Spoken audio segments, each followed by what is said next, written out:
જે સગ્રામ ભગત મુક્તાનંદ સ્વામીના યોગમાં આવ્યા, એક સમયનો કૂતરા પકડનારો માણસ, એની રેણી કેણી કેવી હશે, પણ મુક્તાનંદ સ્વામીના યોગમાં આવે અને સત્સંગી થાય, બધું છોડી દે અને નિર્વ્યસની સાત્વિક જીવન જીવે અને પછી મહારાજના દર્શન કરવા માટે આવે, જ્ઞાન વાતો થાય ને એ સાંભળે. આ તો કેવી વાત છે, રસ્તે રજળનારો માણસ હોય અને એ માણસ એ વેદની વાતો કરે એટલે માન્યમાં આવે.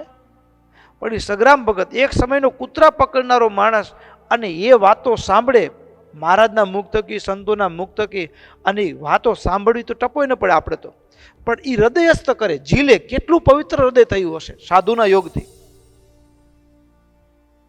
કેવું જ્ઞાન ઝીલાયું હશે કે સ્વયં શિવરામ વિપ્ર, આટલા બુદ્ધિશાળી શિવરામ વિપ્ર ભાગવતની કથા કરી રહ્યા હતા અને ત્યારે ભાગવતની કથા વચ્ચે પૂછ્યું કે ભાઈ કઈ મૂંઝવણ તો પૂછજો.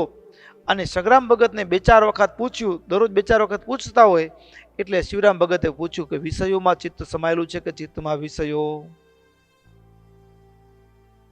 આ પ્રશ્ન પૂછ્યો અને પ્રશ્ન શિવરામ વિપ્રને એ સમય કે પ્રશ્નમાં ગમ જ પડી નહીં. શાસ્ત્રજ્ઞ હતા છતાં પણ ભગવાનની શું ઈચ્છા હશે? રાતોરાત ગઢડા આવ્યા, મહારાજને પૂછ્યો પ્રશ્ન, મહારાજે ઉત્તર આપ્યો. હજી વધારે સમજણ દ્રઢ કરવા માટે મુક્તાનંદ સ્વામી પાસે બેઠા, સ્વામી પાસે એ વાતને બરાબર યથાર્થ રીતે સમજી પાછા રાતોરાત આવી ગયા. બીજે દિવસે કથાનો ક્રમ શરૂ થાય, ત્યાં એ ઉત્તર કર્યો અને કથા પૂરી થઈ ત્યારે એ સગ્રામ ભગતને પૂછ્યું કે કેમ હવે સમાધાન થઈ ગયું ને? ત્યારે સગ્રામ ભગતે કીધું કે આ ઉત્તર મારા ભગવાન સ્વામિનારાયણ ને મારા ગુરુ મુક્તાનંદ સ્વામીનો છે, તમારો નથી. અને એ શિવરામ વિપ્ર જોઈ રહ્યા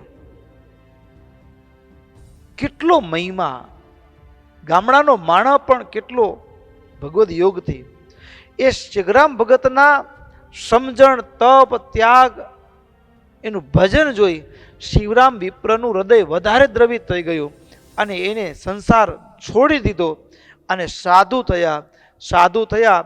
બ્રાહ્મણ કુળમાં જન્મ હતો, બ્રહ્મચારીની દીક્ષા આપવામાં આવી, નામ રાખ્યું અખંડાનંદ બ્રહ્મચારી.